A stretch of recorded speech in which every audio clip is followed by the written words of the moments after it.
What's going on, everybody? My name is Zayden, and you're watching Reap What You Sow Gardening. In this video, I'm going to be showing you, I got to point the camera down because I'm going to spoil a surprise for you. I'm going to be showing you our mini orchard. Let's do this. But before we start off this video, I would like to say thank you a lot for stopping by and checking out my channel. If you are new to the channel, please consider subscribing and liking the video. Thank you. Alright, so this is a surprise. This over here is a wild cherry tree. Now, we don't do black cherries anymore. I'm not fond of them. But any prunus tree or a, what is that thing called?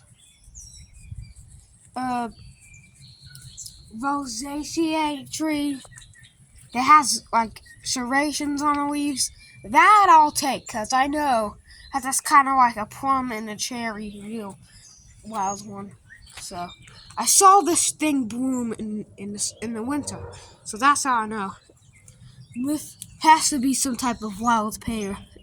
It has to, because I don't think any other tree looks like this. I don't know. I just have in a pot we got from the Persimmon Grove, but this was from Persimmon Grove too. Reason why is a tire around it. Long story how I got the tire, but anyway, the reason why is because I don't want squirrels, trying to bite away at the bottle and then get the water out, and then the water's everywhere, and then the trees can die. So then this is a mulberry that's planted in the ground. This is always in the ground forever. So I don't know how old it is, but telling by the size of the stump, this actually used to be tall as my roof right there. But when we moved here, I cut it down, and now the sucker is trying to grow back. So I'll let that grow. I've cut it multiple times to get rid of it, but I said, hey, it's a wild fruit tree. I kind of like mulberries. I hate the freaking things overripe.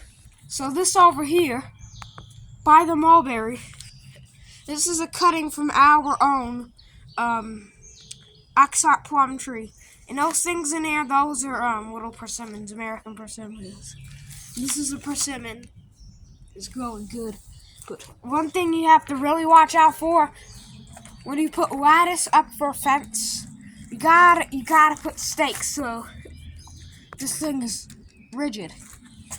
And I tacked it to the tree. Now, some people might say, well, isn't it gonna grow? Isn't the tree gonna suck it in?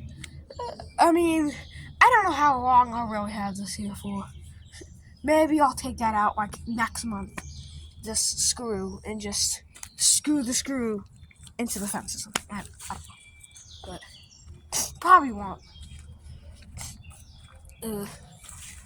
And all these trees I'm just saying, with crap around them, all of that is called heavenly bamboo, and it's a poisonous plant. So I just said, hey, someone planted this as an ornamental. Let's go ahead and get rid of it, because I don't love it anymore. So there's even heavenly bamboo over here. Now, if you're telling me, oh, Zayden, it's not invasive, look at it. Now, the roots spread it over here. I know someone did not just plant that tiny one, okay? They could not have planted that.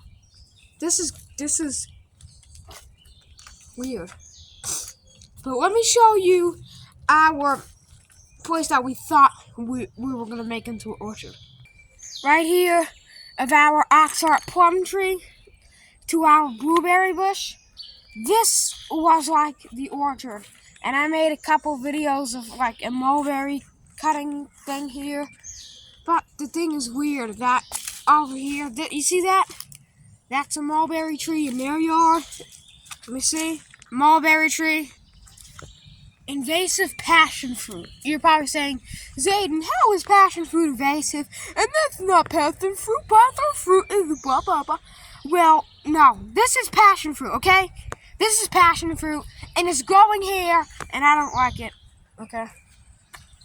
And there's daylilies over there. I know people eat daylilies. I don't know why they eat flowers and all that stuff, okay? It's not lettuce. You can't just eat flowers you see in the wild and say, "Oh, yummy, yummy flower. Let me go eat this." I don't know if it's poisonous or not. 10 seconds later, they're in the coffin. Okay, so you gotta look up. Who could I found?